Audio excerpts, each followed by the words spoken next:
Hi, this time I wanted to share a couple of scary encounters that were supposedly real, and I'm also going to share a few stories that could serve as background or as adventure seats for some um, scary Wild West type of encounters or adventures.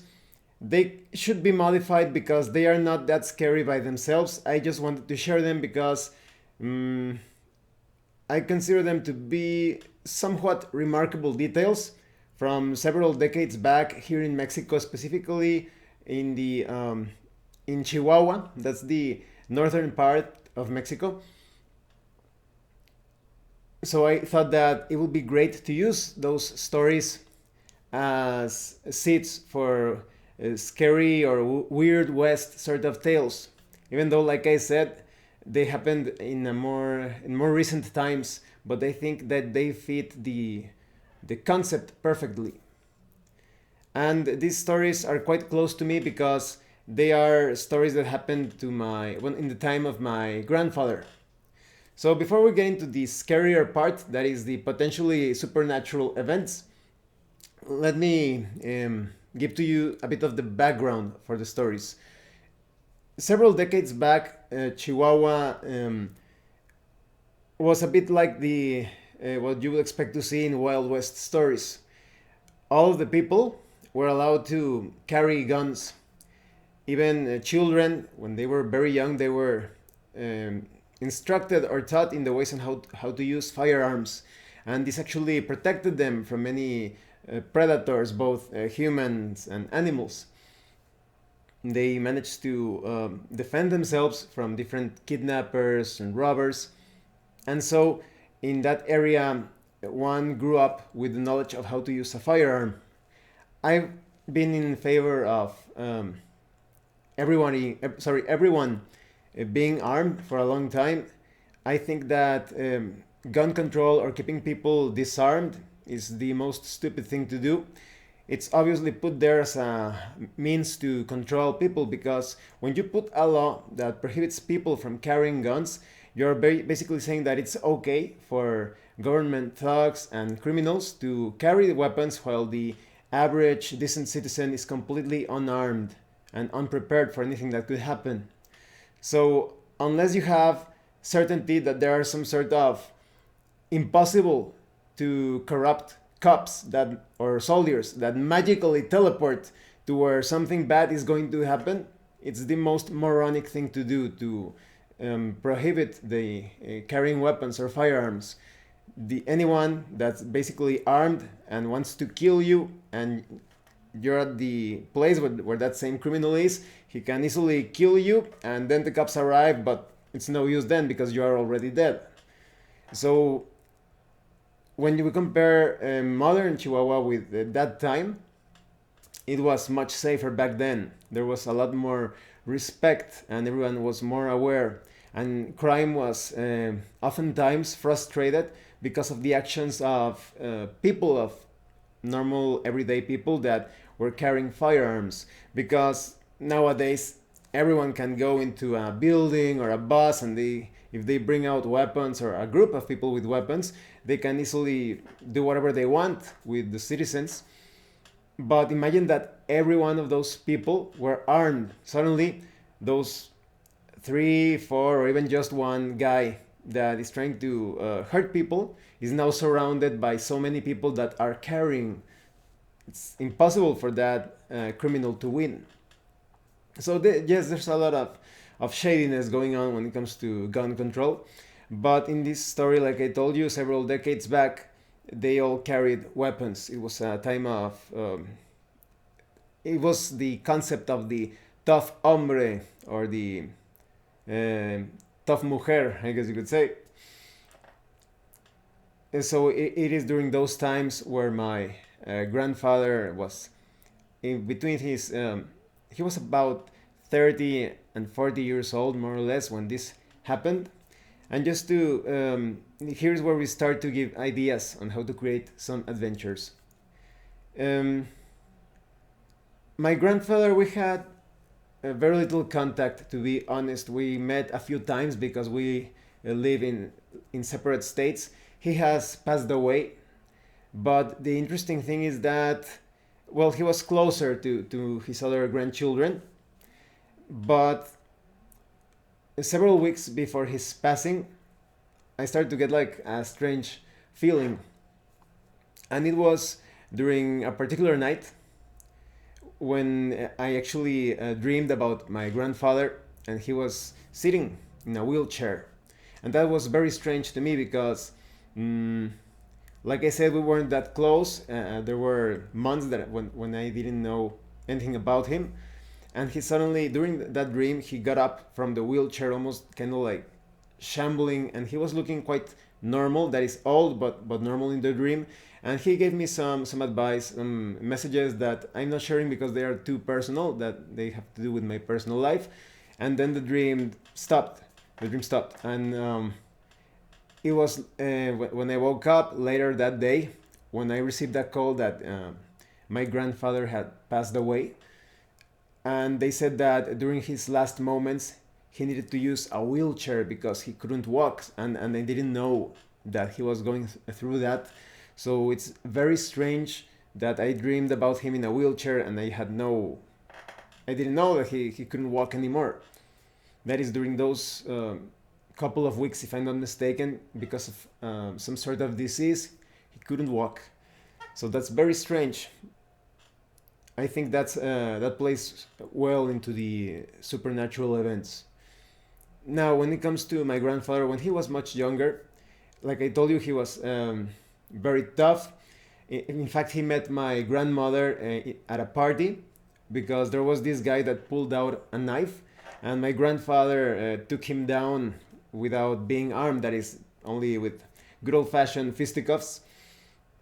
And just to give you a better idea on the types of things that he could do, and this is a great story set, in my opinion, for some horror related encounters. He had a nephew. They used to call him Indio because it was obvious that he had a lot of Indio blood. So he was quite young, this nephew. He was about 16 years old, and there were a lot of problems back then with cattle thieves. There were trouble with them because there was trouble mm, because they were well armed. They had lots of men, and they were well connected with the authorities. That is, when crime proliferates, it's usually because they have some sort of agreement with the government. So basically, um, they had a lot of trouble. You need to take good care of your cattle. And during a very troublesome day, several cows were missing, probably stolen. So Indio wanted to go and see if he could recover those cows. Can you imagine a 16-year-old, that's basically a boy, a teenager, trying to go into areas that were under the control of the cattle thieves and trying to bring back those cows? It was practically suicidal.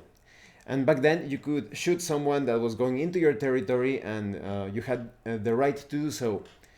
But when it comes to the cattle thieves, well, they basically drew people in by stealing their cattle and shooting anyone who wanted to recover those animals.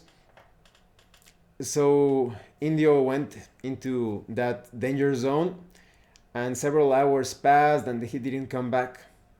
So my grandfather went to look for him. And if he had a character class in role playing games, he would definitely be a ranger because he used to go out and hunt at night in those areas. And there were so many dangers, wolves, coyotes, snakes. If you weren't careful and you didn't pay attention to where you were sitting, there were also black widows, of course. So there were many dangers, and added to that, the area was being patrolled by the cattle thieves. So he went in during the night, and he brought back Indio. He rescued him with no casualty at all. So it was a very stealthy, sneaky mission, and I think this could serve as a great source of inspiration for role-playing games. If you replace, for example, the cattle thieves with some undead cowboys from a weird west setting, or maybe it's some sort of cursed land, and you need to rescue a non-player character that went in foolishly to try to recover something, or perhaps that character had good intentions and he was trying to rescue someone. Because don't think that I am saying that my grandfather's nephew was foolish. He was actually, despite his recklessness, he was trying to recover those cows because cattle means money and money means livelihood. So it was basically about protecting one's family and life. So you could create an adventure based on that. Maybe the player characters need to go into this dangerous territory and rescue someone that is lost in the wilderness that cannot get out because there is someone patrolling the area. And you can also have all sorts of encounters with animals and perhaps with some supernatural beings as well. It depends on your setting. Maybe it has some very strong fantasy elements. Maybe it's a forest with all sorts of ghouls and ghosts and wraiths, etc. Maybe there is a graveyard within the forest. So it really gets your creative juices flowing. And why do I talk about my grandfather? Because he's one of the people that knew about the following events that I'm going to tell you in a few moments. The other person that could be, I don't know if you could call him a witness, but someone who knew about these supernatural happenings was my it would be the my grandmother's brother. He was famous for taking down criminals. He was a sheriff, but he was quite methodical, very scientific in his approach. That is, he could solve all sorts of mysteries and crimes. They used to call him like the Mexican Sherlock Holmes because he was always traveling with his suitcase. He knew a lot about chemistry. He was dressed a bit like those that archetype of the gentleman gambler, although he didn't gamble, not that I am aware of, but like I said, he was a sheriff, but he dressed kind of like that, like very proper with those almost fedora type of hats. I don't remember the exact name, and he had like those very elegant pants and his vest. So he dressed quite elegant, considering the context, the time and place. So, like I said, he was very good at figuring out crimes. He was not a gullible person. He was quite a methodical, a skeptic, quite scientific in his approach. He was also quite good at gunfights. He always had the most advanced firearm, and he was involved in several shootings or shootouts with criminals. And sadly, during one of those encounters, a bullet pierced his, I believe it was his liver, and the bullet got stuck there. And because of the lack of medical expertise back then, they couldn't retrieve the bullet without putting his life in danger. So he managed to live several years after that, but he started to become quite yellow, obviously related to some sort of disorder because of his liver, probably. So he had this strange tone to his skin, and he eventually passed away. But like I said, he was a very scientific and methodical man. He was famous for cleaning up entire towns of crime, our settlements and ranches and farms, etc. Mm, and he was one of the other two men that was aware of what I am about to tell you. Mm, there was this small ranch that was abandoned near the mountain range in Chihuahua. There were many rumors about this ranch. Some said that it was actually a sort of base or a safe house or haven for one of the more influential cattle thieves groups. Um, they said, so there was rumor that they carried out brujeria there, like dark sorcery, rituals, profane rituals and ceremonies. But you could also think that maybe the cattle thieves spread that rumor so that people would stay away from that place. Well, there was this guy, let's call him Pete. He was a farmhand, or he used to do work at different ranches and farms. And sometimes he was kind of like a freelancer, and he moved from place to place. And one time he didn't estimate he didn't have a good estimation of how much time he was going to take when moving from one place to the other.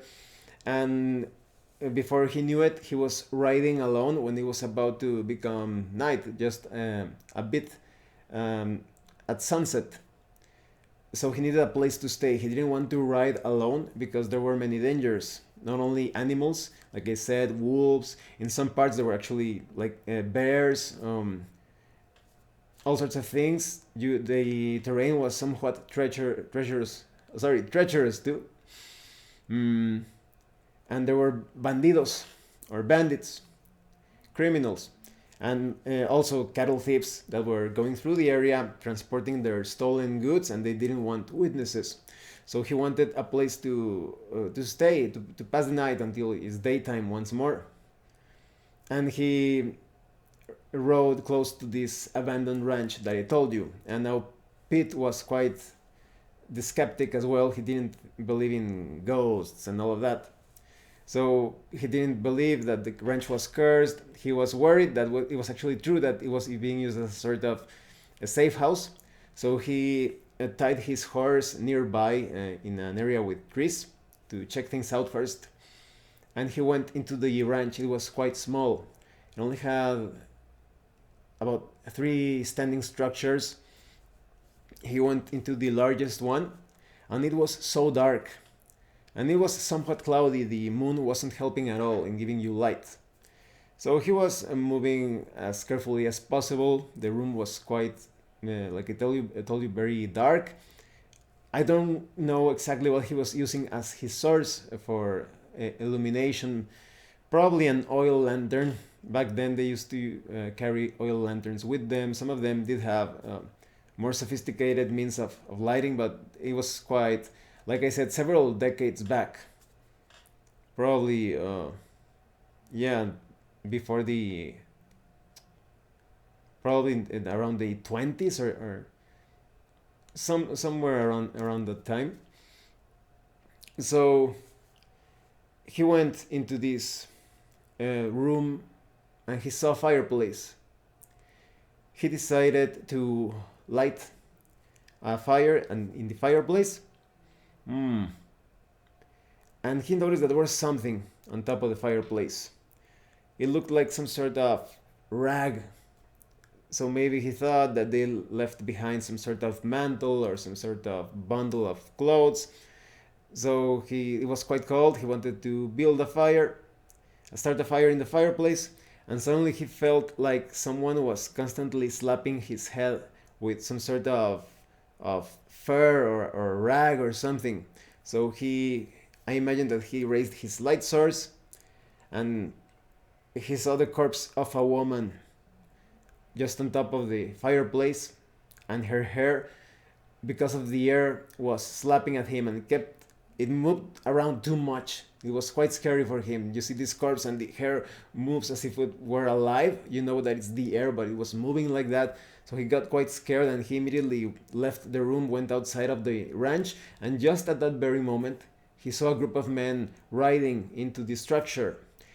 He identified them as the cattle thieves, as the group. And he saw that he didn't hear what they were saying, but he saw that they were carrying the corpse of the woman outside, and they left. So he actually, despite being a skeptic, he interpreted it as if the woman was warning him, as if the spirit of the woman somehow manipulated her hair to warn him to get out of there before they came back. So later on, when he had to camp, he spent a terrible night. He didn't want to return to the ranch despite that group leaving. He went back to his town and told people about it. And he became aware, or somebody told him, that they said that those cattle thieves also kidnapped women from time to time. So that was probably one of the victims. Now you could be thinking, why didn't he tell the authorities? Well, that's because they were in cahoots with the authorities back then. It was quite impossible to win against the entire group. It was quite the shame. Mm, but that's not the end of that story featuring the ranch. Since then, they started to say that the ghostly figure of a woman was seen around there. Now we shift the focus to another person. Let's call him Cheve. Cheve was a very tough guy. He was basically someone hired to protect cattle when they transported cattle to keep the cargo, so to speak, safe from cattle thieves. He was very good at when fighting, armed or unarmed. Had a very good aim. He was quite brave. Some would say too reckless, and he also had a great appetite for women. He was always flirting and trying to get into a one night stand with pretty much anyone that he uh, fancies. So he was kind of like that type of guy.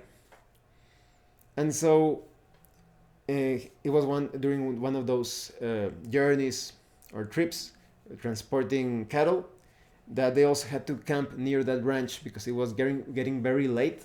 So they took a defensive position in case they were attacked by cattle thieves. They could easily repel them.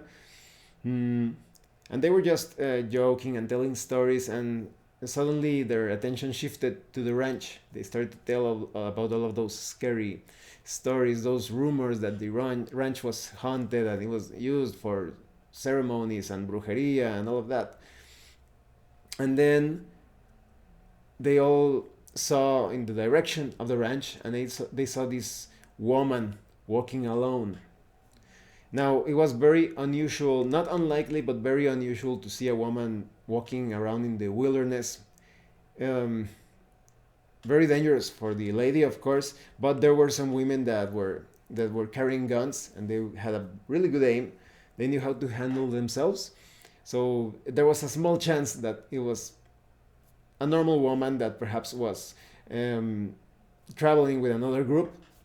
So this guy Cheve immediately thought about flirting with the woman. So, but the his men, he was traveling with about 12 other men, or 12 or 13 other men.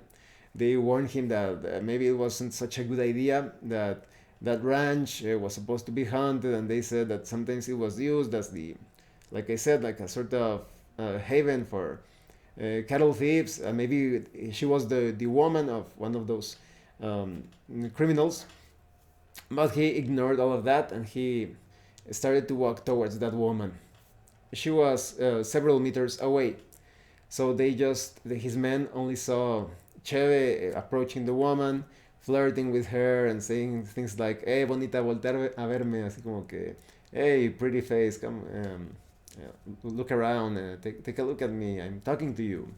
So he started to talk to the woman, and suddenly the woman looked at him, then she just vanished. And the men watching Cheve, they saw that Cheve started to walk back to the camp, but quite like shaken, nervous, unnerved rather. And the moment he arrived at camp, he passed out, he fainted. When he came to, he told them that when that woman turned around to look at him, she had a most ghastly, corpse like face. Terrifying. And he just uh, passed out because of the fear, the impression. And that's basically it. But as you can see, you can use all of those events surrounding the ranch as um, adventure seeds or campaign seeds, a source of inspiration for some horror adventures. Maybe if you are handling non-player characters or enemies that actually use some sort of vile sorcery, they actually did something in that ranch, and they summoned something, and you could also trick some of the player characters into thinking that there is something valuable to be gained from talking with a non-player character that is moving around the ranch, and it is actually an undead creature. If we try to find some sort of logic within the story, I think that two things could have happened. If we were to think that what Pete said at the beginning was true, because, like I said, I know this because of um, what my grandfather and the sheriff, the brother of my grandmother, heard. Mm, I think it would be quite interesting if it actually, within that ghostly context, the corpse of the woman tried to warn Pete that those criminals were coming back, and he had to get out. But you would think, but if she did that, why did she act as a sort of vengeful ghost or spirit later on? Well, that moves a bit into areas of occult philosophy. It is possible that when someone dies and wants to get revenge, summons a sort of demon that inhabits the etheric shell of the person. If we are to consider that the person has more than one body, that is the physical body, but also an etheric body, an astral body, a mental body, and a spiritual body, a sort of different levels. If we were to consider that the etheric shell, the closest thing in physical appearance to the person in an etheric level, in a more subtle level, that demon could have, because it was tasked with getting revenge for the woman, maybe he put on the etheric shell of the woman, the body, used it as a sort of disguise. You know how in all of those stories concerning demons and supernatural, they always love to appear as little girls or older women, and then they reveal their horrifying nature. So maybe it was some sort of demon within that context that was inhabiting the etheric shell of the woman, and it was looking for the killers of the woman. And so anyone who stood in the way of that demon, maybe that person was not killed, as we saw Cheve was not killed, he was just scared out of his mind. But maybe that entity is still carrying out that wish, that sort of curse that he needs to fulfill according to the last wishes of the woman that was kidnapped and killed. So I hope you will find these unnerving events from decades past useful in your tabletop role-playing game campaigns. Mm. And you can modify them as well to suit any sort of setting. Maybe you can play it on a more low fantasy style, or even you could even adapt it to sci-fi if you wanted to. Well, either way, I hope you found this interesting. If you have any comments or questions, please let me know. I'm still going to bring out some scary related material for this month of October, but if you have any scary suggestions that, oh, you should talk about this or that in scary role-playing games or anything like that, please share your ideas in the comment section. Maybe I can make a video featuring that. So thank you, and thank you so much to those of you that have been sending Drive-Thru RPG gift certificates to support the channel. If anyone else wants to further support the channel, the information how to do that will be in the description below. Once again, thank you, and see you later.